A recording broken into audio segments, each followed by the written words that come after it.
कहानियों का चैनल एक समय की बात में आप सभी का स्वागत है। आज हम संतोषी माता के व्रत की कहानी सुनेंगे।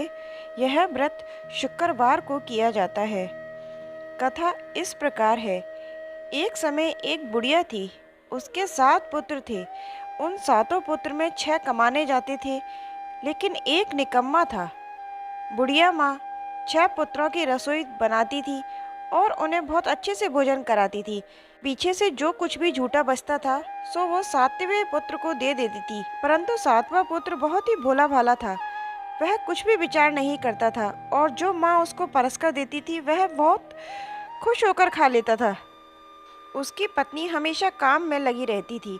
एक दिन वह अपनी पत्नी से बोला, देखो मेरी माता मुझसे कितना प्यार करती है, मुझे कितना अच्छा अच्छा खाने को देती है। पत्नी बोली, क्यों नहीं, सबका झूठा बचा हुआ जो तुमको खिलाती है। वह बोला, भला ऐसा भी कहीं हो सकता है? मैं जब तक आंखों से ना देखूं मान नहीं सकता। पत्नी ने हंसकर कहा, तुम देख लोगे तभी मानोगे। कुछ दिन बाद एक बड़ा त्योहार आया। घर में कई प्रकार के व्यंजन बने, चूरमा और लड्डू बने। वह माँ को जांचने के लिए सिरदर्द का बहाना करके और एक पतला सा चद्दर ओढ़कर रसोई के पास लेट गया और चद्दर में से सब कुछ देखने लगा। उसने देखा 6 भाई भोजन करने आए हैं। उसने देखा कि माँ ने उनके लिए सुंदर सुंदर आसन बिछाए हैं, 7 प्रकार की रसोई बनाई है, उन्हें परोसा है और आग्रह करके सबको बहुत अच्छे से खिलाया है। वह यह सब लेटा लेटा देख रहा था। 7वें पुत्र ने देखा कि जब सब भाई भोजन करके चले गए तब माता ने उनकी झूठी थालियों से लड्डुओं के टुकड़ों को उठाया और एक लड्डू बना लिया। झूठन साफ करके बुढ़िया माँ ने अब उसको पुकारा, उठो बेटा, 6 भाई भोजन करके चले गए, अब तू ही बाकी है, तू भी उठकर खा ले। कब खाएगा? 7वां बेटा लेटा लेटा कहने लगा, माँ मुझे भोजन नहीं करना है, मैं परदेश जा रहा हूँ। माता ने तपाक से कहा, कल जाता हो तो आज ही जा।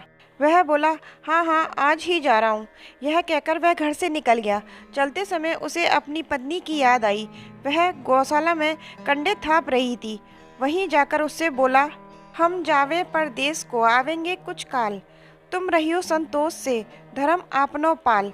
वह बोली, जाओ पिया आनंद से हमरो सोच उठाए, राम भरोसे हम रहे ईश्वर तुम्हें सहाय। देख निशानी आपकी देख धरू में धीर, सुधी हमरी मति बिसारियो रखियो मन गंभीर। वह बोला, मेरे पास तो कुछ भी नहीं है निशानी के तौर पर, हाँ ये अंगूठी है सो ले लो और तुम अपनी भी कुछ निशानी मुझे दे दो। पत्नी बोली, मेरे पास तो क्या है, यह गोबर भरा हाथ है।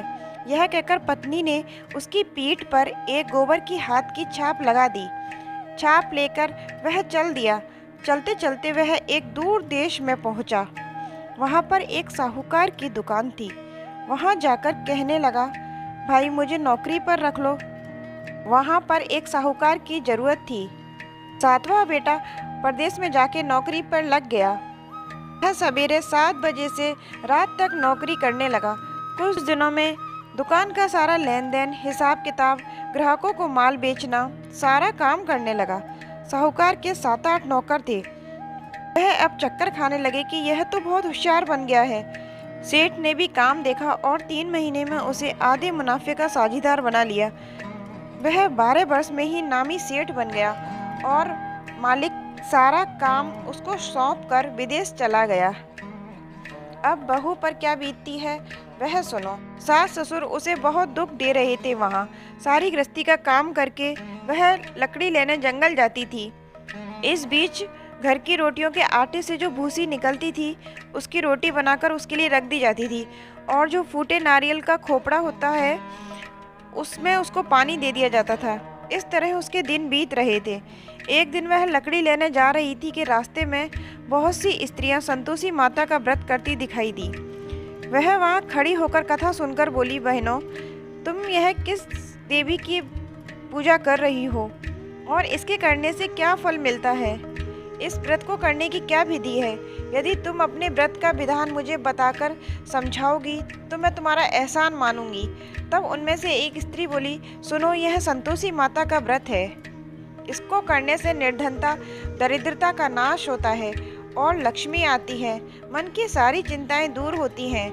घर में सुख होने से मन को प्रसन्नता और शांति मिलती है। निपुत्र को पुत्र मिलता है। जिसका कोई बाहर गया हो वह जल्दी लौटता है। कुंवारी कन्याओं को मनपसंद वर मिलता है। राजद्वारे में बहुत दिनों से मुकदमा चल रहा हो तो वह खत्म हो जाता है। सब तरह सुख शांति हो जाती है। घर में धन जमा होने लगता है। वह पूछने लगी, यह व्रत कैसे किया जाता है?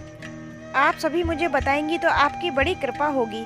स्त्री कहने लगी कि इसकी विधि मैं तुम्हें विधि पूर्वक बताती हूँ। जब हम इस व्रत की कथा को कहने या सुनने बैठे तो हमेशा हाथ में गुड़ व भुने हुए चने रखें। मन में संतोषी माता की जय का जाप करते रहें। कथा समाप्त होने के बाद हाथ का गुड़ चना गौ माता को खिला दें। कलश में रखा हुआ गुड़ चना सबको प्रसाद के रूप में बांटें। कथा से पहले कलश को जल से भरें। उसके ऊपर गुड़ चने से भरा कटोरा रख दें। कथा समाप्त होने और आरती होने के बाद कलश को जल के घर में सब जगह छिड़क दें और बचा हुआ जल तुलसी की क्यारी में डाल दें। व्रत के उद्यापन में अढ़ाई सेर खाजा, मोमनदार पूड़ी, खीर, चने का साग नैवेद्य रखें। घी का दीपक जलाकर संतोषी माता की जयकारा बोलकर नारियल फोड़ें। इस दिन घर में कोई खटाई ना खाए और खुद भी ना खाएं और ना ही दूसरों को खाने के लिए दें। इस दिन 8 लड़कों को भोजन कराना चाहिए। देवर जेठ घर कुटुंब के लड़के मिलते हो तो दूसरों को बुलाना नहीं। कुटुंब में ना मिले तो ब्राह्मणों के रिश्तेदार या पड़ोसियों के भी लड़के बुला सकते हैं। उन्हें खटाई की कोई वस्तु न दें और भोजन कराकर यथाशक्ति दक्षिणा देवें। इस प्रकार यह संतोषी माता के व्रत की पूजा विधि है और उद्यापन विधि है। इसको करने से सारे कष्ट दूर होते हैं। हर शुक्रवार को निराहार रहकर यह व्रत करना चाहिए, नहीं तो अपनी शक्ति और भक्ति के अनुसार यह व्रत करना चाहिए। जब तक कार्य सिद्ध न हो नियम पालन करना और कार्य सिद्ध हो जाने पर व्रत का उद्यापन करना। 3 मास में माता फल पूरा करती हैं। यदि किसी के खोटे ग्रह हो तो भी माता 1 वर्ष में अवश्य कार्य सिद्ध करती है। कार्य सिद्ध होने पर ही उद्यापन करना चाहिए, बीच में नहीं। यह सुनकर उस बुढ़िया की बहू अपने घर की ओर चल दी। रास्ते में लकड़ी के बोझ को बेच दिया और उन पैसों से उसने गुड़ चना लेकर माता के व्रत की तैयारी कर आगे चल दी और सामने मंदिर देखकर पूछने लगी कि यह मंदिर किसका है। सब कहने लगे, यह संतोषी माता का मंदिर है। यह सुनकर वह माता के मंदिर में जाकर माता के चरणों में लेट गई और दुखी होकर विनती करने लगी, माँ, मैं निपट मूर्ख हूँ, व्रत के नियम कुछ नहीं जानती, मैं बहुत दुखी हूँ। हे माता जगजननी, मेरा दुख दूर करके मुझ पर दया करो। एक शुक्रवार बीता और दूसरे शुक्रवार को ही उसके पति का पत्र आया और तीसरे को उसका भेजा हुआ पैसा भी आ गया। यह देखकर जेठानी मुंह सिकोड़ने लगी, इतने दिनों में पैसा आया है, इसमें क्या बड़ाई है। लड़के उसको ताना देने लगे। काकी के पास अब पत्र आने लगे, रुपया आने लगा, अब तो काकी की खातिर बढ़ेगी, अब तो काकी बुलाने से भी नहीं आएगी। काकी बेचारी सरलता से कहती, भैया पत्र आवे रुपया आवे तो हम सबके लिए ही अच्छा है। ऐसा कहकर आंखों में आंसू भर के संतोषी माता के मंदिर में मातेश्वरी के चरणों में गिरकर रोने लगती। माँ, मैंने तुमसे पैसा नहीं मांगा था, मुझे पैसे से क्या काम है, मुझे तो अपने सुहाग से काम है, मैं तो अपने स्वामी के दर्शन और सेवा मांगती हूँ। तब माता ने प्रसन्न होकर कहा, जा बेटी, तेरा स्वामी आएगा। यह सुनकर खुशी से बावली हो वह घर में जाकर काम करने लगी। अब संतोषी माँ विचार करने लगी, इस भोली पुत्री से मैंने कह तो दिया कि तेरा पति आएगा, अब उसको लाऊं कहाँ से। वह तो उसको स्वप्न में भी याद नहीं करता, उसे याद दिलाने मुझे ही जाना पड़ेगा। इस तरह माता बुढ़िया के बेटे के पास जा स्वप्न में प्रकट होकर कहने लगी, ओ साहूकार, तू सोता है या जागता है। साहूकार बोला, माता, ना मैं सोता हूँ ना मैं जागता हूँ, बीच में ही हो, कहो क्या आज्ञा है। माँ कहने लगी, तेरा घर बार कुछ है या नहीं। वह बोला, मेरा सब कुछ है माता, माँ बाप, भाई बहन, पत्नी, क्या कमी है मुझे। माँ बोली, भोले पुत्र, तेरी स्त्री घर पर घोर कष्ट उठा रही है। माँ बाप उसे बहुत दुख दे रहे हैं, वह तेरे लिए तरस रही है, तू उसकी सुध तो ले। वह बोला, हाँ माता, यह तो मुझे मालूम है, परंतु मैं जाऊं तो जाऊं कैसे? परदेश की बात है, यहाँ बहुत काम बिखरा पड़ा है, मुझे यहाँ से जाने का कोई रास्ता नजर नहीं आ रहा। माँ कहने लगी, मेरी बात मान, सवेरे नहा धोकर संतोषी माता का नाम ले और घी का दीपक जला, दंडवत कर दुकान पर जा बैठना। देखते ही देखते तेरा सारा लेन देन सब चुक जाएगा, जमा माल बिक जाएगा, सांझ होते होते धन का ढेर लग जाएगा। इतना स्वप्न देखते देखते सवेरा हो गया।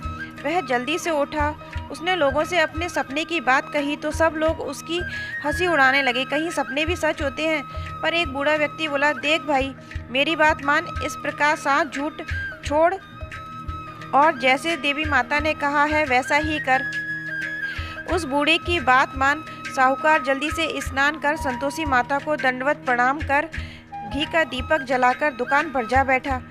थोड़ी देर में क्या देखता है कि देने लेने वालों की भीड़ लग गई, सब अपना अपना हिसाब करने लगे।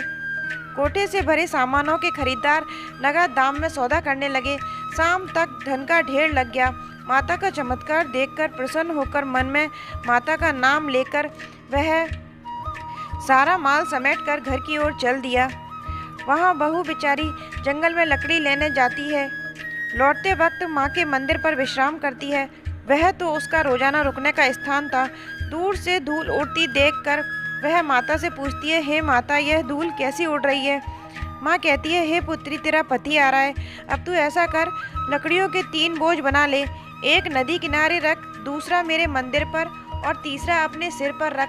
तेरे पति को लकड़ी का गट्टा देखकर मोह पैदा होगा, वह वहाँ रुकेगा, नाश्ता पानी बनाकर खाकर माँ से मिलने जाएगा। तब तू लकड़ियों का बोझ उठाकर घर जाना और बीच चौक में गट्ठा डालकर 3 आवाज लगाना और जोर जोर से कहना, लो सासू जी, लकड़ियों का गट्ठा लो, भूसी की रोटी दो और नारियल के खोपरे में पानी दो, आज कौन मेहमान आया है?